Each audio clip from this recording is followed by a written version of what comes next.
我覺得係帶出其實同直白有少少似咧，係其實都係要忠於自己嘅決定咯。即係好似直白係就係你要孤單都只想做我啦，即係無論係發生咩事，最後得返自己一個都好，你都要勇敢堅強落去啦。咁但係今次《燈神》呢首歌咧，其實有少少再係咪叫可悲咧，或者再 sad 啲咧，就係、明知自己係個決定係錯，但係都仍然好想去苦苦堅持落去，去維持一段錯嘅關係或者一段有毒嘅關係咁樣。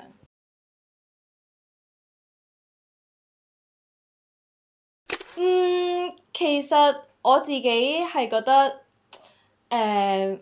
呢段如果係一個外人嘅角度嚟睇咧，呢一個係一個好唔健康嘅愛情觀嚟嘅，因為好似你不停其實自我傷害咯，即係你明知嗰段關係或者其實係唔應該繼續，但係你偏偏忍唔住去繼續挽回啊、挽留對方咁樣。咁我覺得如果以一個外人去睇，就係一個即係會就係好費解，即係歌詞都係話有即係會旁人其實都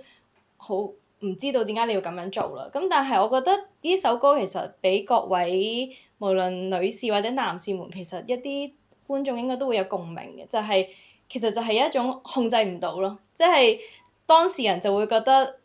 我都知係錯，但係我真係控制唔到，我真係好愛對方咁樣。咁我覺得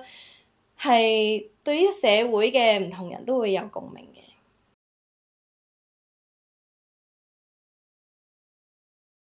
我想分享我有一日返到屋企啦，我記得係晏晝返到屋企，咁屋企係 suppose 冇人嘅，即係我媽咪好似出咗去返工咁樣啦。然之後咧，我就返到屋企之後，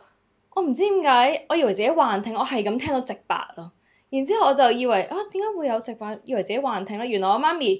有兩個電話啦，佢一部電話係長期擺喺屋企度 loop 緊直白嘅 MV 咯，即係細細聲咁樣。然之後我就話嚇，點解你要咁做？佢話冇啊，俾啲貓聽下咯咁樣。咁所以即係我會覺得好搞笑，亦都好 cute，就係即係佢會用呢啲方法去不停去 support 住我咁樣。咁今次呢首歌都係其實揀歌嘅時候，我都有本身有兩首歌喺度 struggle 嘅時候咧，我都有俾我爹哋媽咪去聽，然後佢哋兩個都一致通過係選擇用燈神嘅，所以就揀咗呢首歌啦。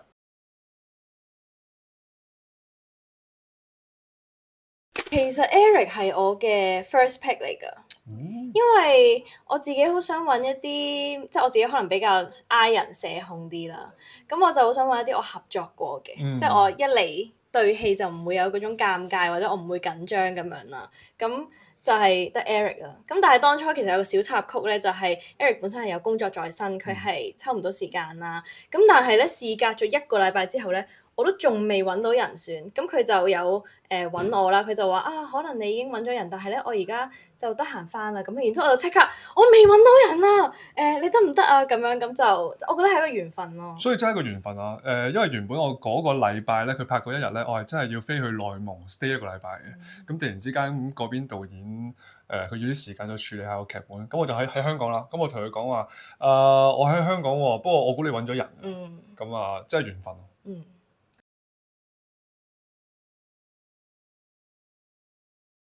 都冇喎，我哋好似一見如故。我覺得係好啲添喎，因為我哋本身真係喺舞台劇咧相處過都個半月啦，又 on stage 三個禮拜。咁我覺得基本上係你會同其他女 artist 嘅合作會好唔同嘅，即係因為始終真係相處過真係 friend 咧，咁會冇咁陌生咯，或者起碼啲body touch 啊、eye contact 啊，冇咁尷尬。所以 that's why 我就揾咗 Eric，因為如果可能其他我唔認識嘅男仔，我就會做唔到嗰種情侶之間嘅自然啊，或者甜蜜嘅，即係會有種好似保持距離咁樣，咁就有啲生硬咁樣。不過我有個小發現嘅，因為咧平時咧佢喺我哋舞台劇嗰個劇組嗰邊咧，佢係真係靜啲嘅。但係咧喺拍攝嘅環境咧，佢可能咧側邊咧多啲助手啊或者化妝師佢熟啲咧，佢真係冇咁 I 嘅。佢但係喺一個陌生嘅環境咧，佢真係 I 啲嘅。係冇錯。